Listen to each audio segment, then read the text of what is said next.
আসসালামু আলাইকুম।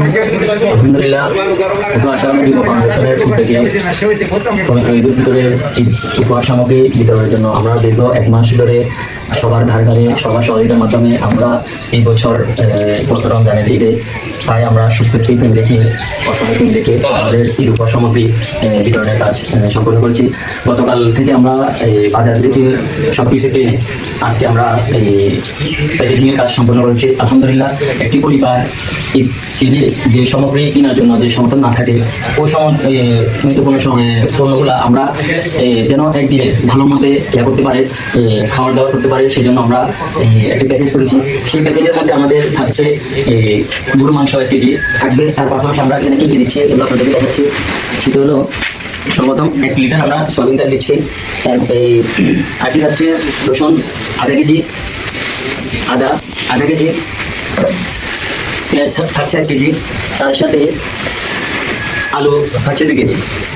গরু মাংসের সাথে পোলাও করার জন্য আমরা পোলাও চাল ভালো কোয়ালিটির 1 কেজি পোলাও চাল দিচ্ছি। তার সাথে ছিল আমাদের হলুদের গুঁড়ি, মরিচের গুঁড়ি এবং মশলার 1 প্যাকেট আমরা দিচ্ছি। এই প্যাকেজটা পুরোটাই মিলে একটি ফ্যামিলির জন্য একদিনের সুন্দর মতে ঈদের যে আনন্দটা, যে অনেকে আছে আমরা কিনতে পারি না তার সামর্থ্য অনুযায়ী, সেই হিসাবে আমরা এই প্যাকেজটা করলাম।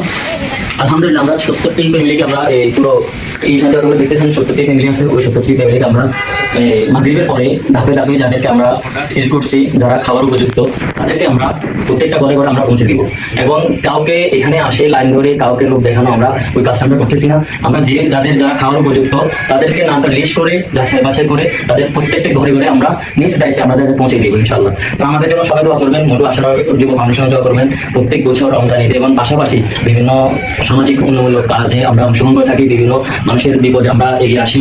ইনশাআল্লাহ আমাদের জন্য দোয়া করবেন। আমরা যে এই ফাউন্ডেশন যেন আগামী বছর যেন প্রতি বছর যেন ধারাবাহিকতার সাথে থাকি, আপনারা আমাদের সাথে থাকবেন, সহযোগিতা করবেন। ইনশাআল্লাহ আমরা আরো অনেক দূরে এগিয়ে যাবো, আরো মানুষকে আগামী বছর আরো একটু ভালো কিছু কোয়ালিটি দিতে পারবো এই আশা রেখে আমি শেষ করছি। আসসালামু আলাইকুম, সবাইকে ঈদ মুবারক।